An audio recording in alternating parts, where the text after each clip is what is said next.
మహబూబ్నగర్ జిల్లాలో కూడా అయితే హాస్టల్లో మౌలిక వసతులు కల్పించాలని డిమాండ్ చేస్తూ కూడా ఏబీపీ విద్యార్థి నాయకులు కూడా ఇక్కడ నిరసన వ్యక్తం చేస్తున్నారు. ప్రస్తుతం మన మహబూబ్నగర్ పట్టణంలోని తెలంగాణ చౌరస్తాలో కూడా ఏబీపీ నాయకులు కూడా నిరసన వ్యక్తం చేస్తున్నారు. ఉమ్మడి మహబూబ్నగర్ జిల్లాలో ఉన్నటువంటి హాస్టల్లో కూడా మౌలిక వసతి కల్పించాలని డిమాండ్ చేసిన పరిస్థితి కనిపిస్తుంది. ఇక్కడ చాలా మంది విద్యార్థులు కూడా నిరసన చేస్తున్న పరిస్థితి కనిపిస్తుంది. మిగతా విషయాలు మనం అడిగే ప్రయత్నం చేద్దాం. చెప్పండి, ప్రధానంగా మీ డిమాండ్ ఏంది, ఎందుకు నిరసన చేస్తున్నారు? అందరికీ నమస్కారం. నా పేరు సతీష్, ఏబీవీపీ పాలమూరు జిల్లా కన్వీనర్. గతంలో ఎన్నడూ లేని విధంగా గత సంవత్సరం నుంచి ఎస్సీ ఎస్టీ బీసీ మైనార్టీ హాస్టళ్లలో ఫ్యాకల్టీ లేకుండా కేవలము చూడనిక గోడలు మాత్రమే దర్శనమిస్తున్నాయి. వాళ్ళకు మెనూ ప్రకారం భోజనం పెడతలేరు. ఇదేందే అని హాస్టల్ వార్డెన్లను అడిగితే మాకు కాంట్రాక్టర్లు ఒకటే చెప్తా ఉన్నారు, మాకు బిల్లు రావడం లేదని చెప్తా ఉన్నారు. ఈ కాంట్రాక్టర్ల బిల్లు రాని కారణంగా SC ST BC minority hostel చదువుకున్న పేద విద్యార్థులు ఎవరైతే ఉన్నారో వాళ్ళందరూ విద్యకు దూరమే పరిస్థితి నెలకొంటా ఉంది. అదేవిధంగా గత సంవత్సరం నుంచి చూసుకున్నట్లయితే ఈ హాస్టల్లో ఏదైతే ఉందో గత సంవత్సరం నుంచి ఆన్లైన్ సిస్టమ్ అడ్మిషన్ చేస్తూ ఉన్నారు.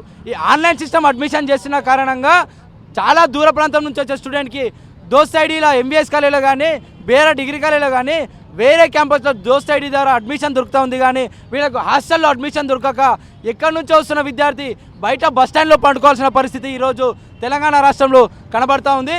ముఖ్యంగా మా డిమాండ్లు ఏంటంటే హాస్టల్లో అడ్మిషన్ సిస్టాన్ని వెంటనే ఎత్తివేయాలి, హాస్టల్లో మౌలిక సదుపాయాలు కల్పించాలి, హాస్టల్లో పక్కా భవనం కల్పించాలని చెప్పి ఈరోజు తెలంగాణ చౌరస్తాలలో ఈ రాష్ట్ర ప్రభుత్వం హెచ్చరిస్తూ ఉన్నాడు. ముఖ్యంగా తెలంగాణలో కొత్త ప్రభుత్వం వచ్చింది, కాంగ్రెస్ ప్రభుత్వం. విద్యకు పెద్దపీట అయిపోతుందని చెప్పుకొస్తుంది. దీన్ని ఎట్లా చూస్తారు? అయ్యా రేవంత్ రెడ్డి గారు, మీరు కూడా ఎన్నో ఉద్యమాలు చేసి జైలుకు పోయి కేసులు మీద తీసుకొని రాష్ట్ర ప్రభుత్వం సాధించుకున్నారు కదా. అదే ఈరోజు మేము కూడా మీకు ఒక అప్పీల్ చేసుకుంటూ ఉంటాం పాలమూరు జిల్లా నుంచి. అయ్యా రేవంత్ రెడ్డి గారు, ఇదే విద్యార్థులు మమేకమై కొట్లాడి తెచ్చుకున్న తెలంగాణ రాష్ట్రంలో ఇదైతే కేసీఆర్ పాలన ఎట్లయితే ఉందో, నేను కేసీఆర్ చూస్తున్నాం, ఈరోజు మిమ్మల్ని చూస్తున్నాం, పెద్ద తేడా ఏం లేదు.